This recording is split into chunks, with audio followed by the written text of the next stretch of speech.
현재 우리나라의 요양병원과 요양원의 현실을 알면 상당히 참담합니다. 그곳은 사실상 회복 가능성이 없는 고령이나 중증 질환자들이 마지막으로 거쳐가는 수용소와 같은 곳입니다. 많은 사람이 이러한 시설에서 반쯤 정신이 나간 치매 어르신들만이 산다고 생각할 수 있겠지만 실제로는 치매가 있는 분들은 전체의 20에서 30% 정도이며 나머지 분들은 신체적으로 불편해서 오시는 분들입니다. 요양병원이나 요양원에 부모나 가족을 맡기고 돌아서 본 경험이 있는 사람들은 알 것입니다. 생의 마지막 길을 받아들이지만 그래도 아쉬움이 남아서는 자식이나 가족들을 물끄러미 쳐다보는 부모의 모습을 직접 겪어본 사람들이라면 이러한 의료 환경은 반드시 바뀌어야 한다는데 동의하실 겁니다. 지난 20에서 30년 동안 요양병원과 요양원은 의료의 상업주의와 고령화의 편승에 수천 수만 개로 늘어났습니다. 초고령화 시대가 가속화되면 이러한 비인간적인 죽음으로 가는 마지막 수용소는 더 많이 늘어나게 될 것입니다. 전문가들은 머지않아 한 해에 50만 명 이상이 사망하게 되는 시대가 올 것이라고 예상합니다. 가장 무서운 현실은 요양원의 이야기는 더 이상 남의 얘기가 아니라는 것입니다.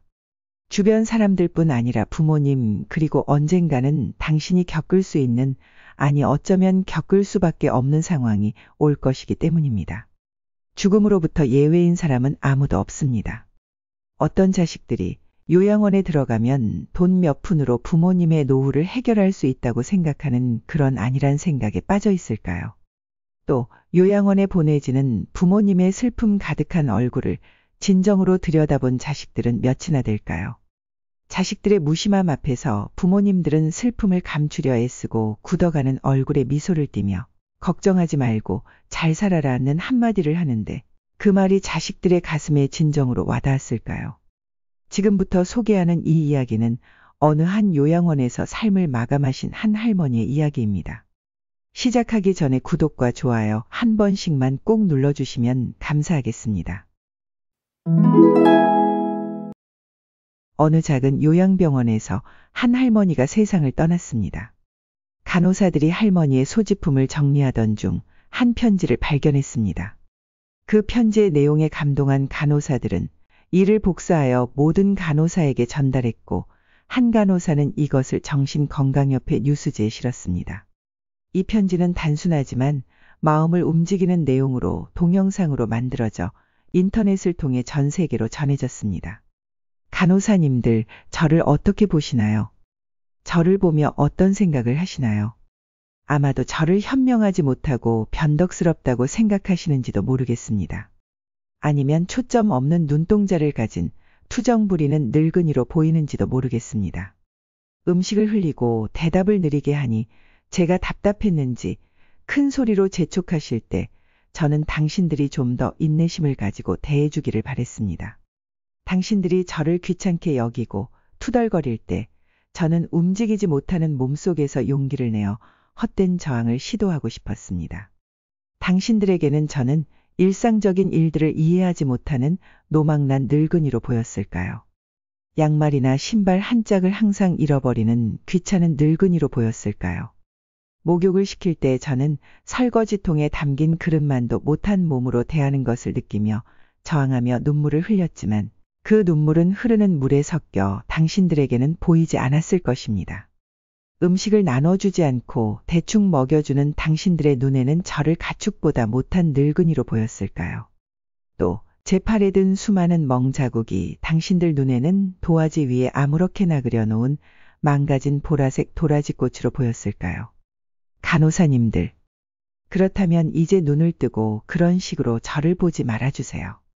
이 자리에 꼼짝하지 않고 앉아서 나의 의지는 상실되어가며 당신들이 지시한 대로 행동하고 먹고 온몸에 멍이 들어도 아픔을 참아야 했던 저도 10살 어린아이였을 땐 사랑하는 아버지도 있었고 사랑하는 어머니도 있었고 형제들도 자매들도 있었습니다.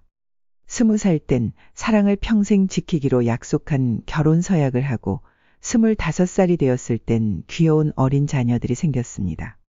40살이 되었을 땐 어리기만 했던 아들, 딸들이 독립해서 집을 떠나게 되었지만 남편은 제 곁에 있어 슬프지 않았습니다.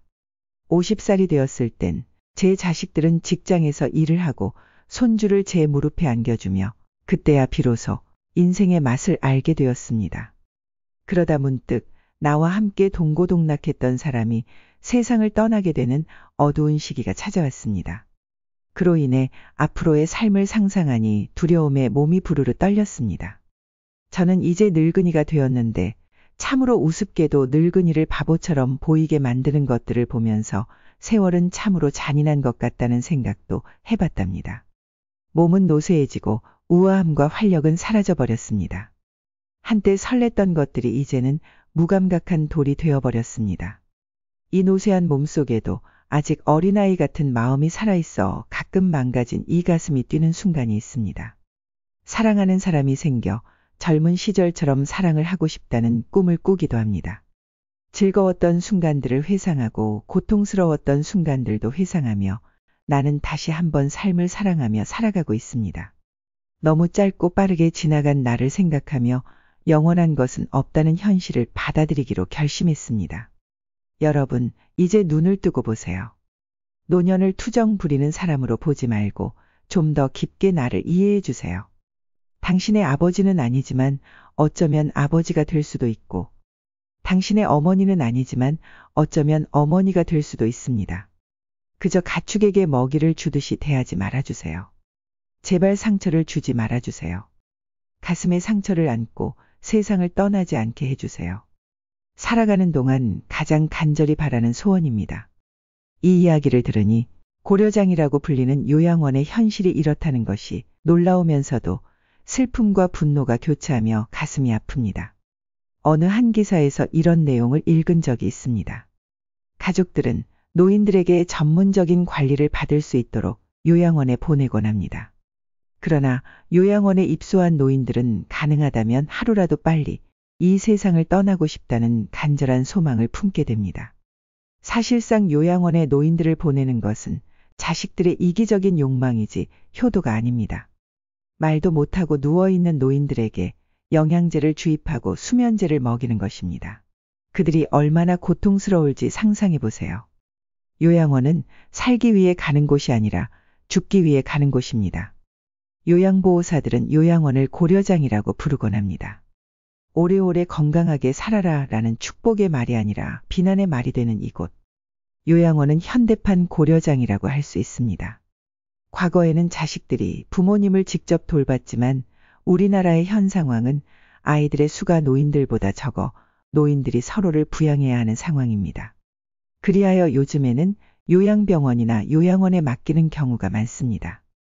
그렇다면 우리는 이 현실을 그저 받아들여야 할까요? 요양원에 가지 않는 방법은 없는 걸까요? 다행히 방법이 있습니다. 나이 들어 요양원에 가지 않으려면 이 세 가지를 기억해야 합니다. 첫째, 경제적 독립을 해야 합니다. 이것은 노후의 안정된 삶을 영위하는데 매우 중요한 부분입니다.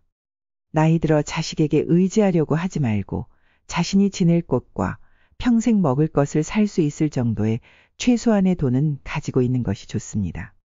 자식이 아무리 힘들어해도 자식을 위해 노후 자금을 모두 주어서는 안 됩니다. 젊을 때는 막노동을 하든 어떻게든 돈을 모을 수 있지만 늙어서 돈이 없다면 주저앉게 됩니다. 또 요즘에는 시니어 일자리 관련 사업을 나라에서 지원하고 있으니 필요하다면 이런 것도 알아보시면 많은 도움이 될 것입니다. 둘째, 정신적 독립을 해야 합니다. 이것은 노후에 치매에 걸리지 않기 위해 하는 모든 활동을 말합니다. 기억의 흐름이 완전히 끊어지면 그것은 살아있음에도 불구하고 죽음과 다름없습니다.